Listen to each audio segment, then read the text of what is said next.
Hello and good morning. How are you doing today, Allyson? Good. How are you doing? Absolutely fantastic. We have got to talk about this book. First of all, the cover. Never in my life have I ever felt a cover like this. In fact, the only time I have is on a Bible. I mean, it really is. The texture is, it's an invitation, a backstage pass. Oh, thank you so much. Yeah, we put a lot of love in this cover, and we wanted you to feel when you picked up this book that you were taken right outside right away. That's it. Just through the cover itself. Well, being from the state of Montana, you know that had to be the first place I had to go to. And the very fact that you have focus on the Western Meadowlark made my heart sing. Because, I mean, if you've ever heard the Western Meadowlark sing early in the morning, oh, my God, you'll never forget it. Isn't it amazing? And it's an experience I really think everyone should have, whether you live in Montana or you're just visiting there. You really need to find the opportunity to hear the meadowlarks. The thing that you do is you invite people to look beyond the highways. I mean, that's what I love about this book is that the pictures take us someplace, but the writing is spectacular. You take our imagination into areas that most of us go, I didn't know that. I didn't know that. Absolutely. Our goal with this book, along with the national parks and the scenic drives that everyone's familiar with, we really wanted to find the hidden gems. And whether that's in a national park and a trail you've never heard of before, we really wanted to surprise people, even in their own home states, that some of these places exist. And so we had a team of 8 National Geographic travel writers who really know these states like the back of their hand, vet, experience, all of these activities themselves, and it was actually hard editing it because all of them provided well more than 20 adventures in every state, and to pick it down to 20 adventures was really challenging. But I really think we found a lot of surprises and a lot of variety for every type of adventure seeker, whether that's a walker, just a casual stroll through a botanical garden, or a thrill seeker who wants to go bungee jumping. Now, were any of the people that you brought into the storyline, were they professional RVers? And the reason why I bring that up is I didn't know anything about North Carolina until I got my RV, and all of a sudden I got away from the big city life. Yeah, a lot of them have done a lot of RVing, not necessarily on a professional level, but they've done months at a time, either in an RV or a camper van, going out on the road. A lot of them are also just big campers in general, whether that's backcountry camping or just driving out to a campsite. So they really were looking from that perspective, too. And I think with a lot of these, you see when we open every chapter, there's a map that shows you where each of these activities are. You could truly plan an RV trip around your state or across the country using these maps to find the next adventure, and you just detour to go see and experience some of these things. One of the things that really got my attention, and I've got to go do this, horseback riding from vineyard to vineyard in Virginia. Is that the coolest thing or what? It's so cool, and I'm actually not far from that area. It's about an hour or two away from me, and I've gone to the vineyards. I've never done this horseback riding adventure through it, and it's definitely on my bucket list right now because what a cool way to go vineyard hopping. You think about wine tasting, but then horseback riding to do it, so fun. And I think in the fall, too, with the fall foliage, it will be absolutely breathtaking. When you feature the state of Missouri, of course, you've got to have the mighty, mighty rivers and the beauty that you put into these rivers and the activities that take place around it. Because so many times people think of, it's just Missouri. No, there's something to this state. Yeah, exactly. And that's what, there are a lot of surprises in that regard. A lot of states that most people don't give a second thought to, really.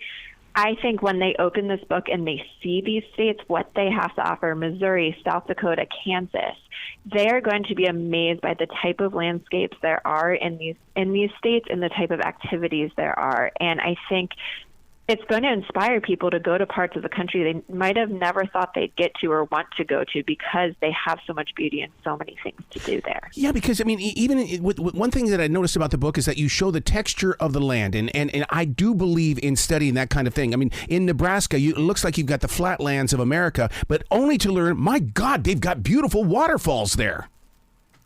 Yeah, they have waterfalls. They even have the largest sand dune formation in the Western Hemisphere in Nebraska, and who would have thought that? So You do think like prairie lands, Nebraska, but hey, there's sandhills, there's waterfalls, there's giant lakes that you can go to. There's so much variety in every state of these landscapes. And that's the beauty of this book, is we've given you a little bit of everything. So that, hey, you're looking for a beach retreat, there's a lake you can go to. Hey, you're looking for a waterfall hike, probably every state has one. You just haven't heard of it before. Yeah. This book is so important to global history, and the reason being is because things are changing so much because of global change. And it's like, this is one of those books where, you're preserving a piece of time. To put it together, do you feel yourself as being that I don't want to say archaeologist or a scientist of sorts, but you've really documented time here? Yeah, it's really documenting these places, and what I think about when I'm editing these books is I want to inspire people to go there, because I firmly believe in order to protect these places, in order to make sure that they stay how they are and where they are, you really have to experience them to really want to protect them. And so I think by showcasing these places with the beautiful photography and beautiful storytelling of our writers, people will want to see them, they'll go there, they'll experience them, and then they'll want to treasure them forever. And that goes a long way in conservation. And I think that's a big component of this book, is making sure people treasure these places and that they aren't just a piece of history at one moment in time, but they can be saved and preserved for generations. Living here in North Carolina, one of the things that really embraces the truth of this book is the fact that you say that North Carolina, here is the land of the longleaf pine. This forest that I'm sitting here in right now has longleaf pine. You nail it. And it is a beautiful pine that really does bring life to a human's journey.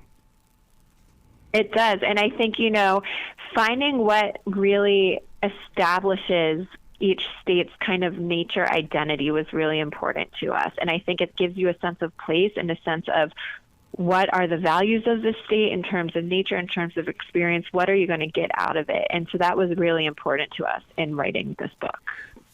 People are going to look at this book and they're going to go, I love my country. I love America. Because, even when you're looking at the pictures of Ohio, you're thinking of the nasty winters and the Buckeyes and all that kind of stuff. But the thing is that it's a beautiful state. This is our country here. It is. And, if you are thinking of a trip to Europe or somewhere, that's great. But there's also so much to see and do in our own backyard. Yep. And I do hope this book inspires people to see more of the United States, plan that cross-country road trip. It could be a bucket list book that lasts you 20 years, because 1,000 Adventures, one a weekend, that's going to take you that long. So truly, you could use this book to go state by state and check all 50 off your list and have some really remarkable off the beaten path experiences in every state. And to add to the book, I invite listeners to keep a journal when they go from state to state, because I am an RVer and I love going back 3, 5, 6 years going, oh my God, I remember this day, because you took the time to take notes while you were there.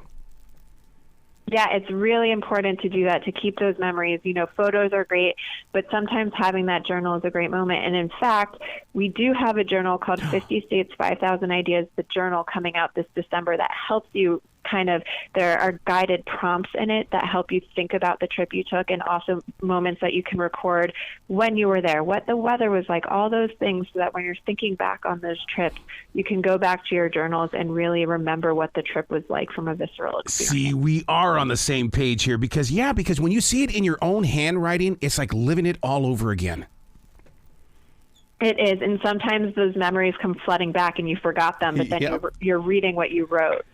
Wow. The name of the book from National Geographic, Great Outdoors USA, 1,000 Adventures Across All 50 States. Is there a website that people can go to give you guys some love?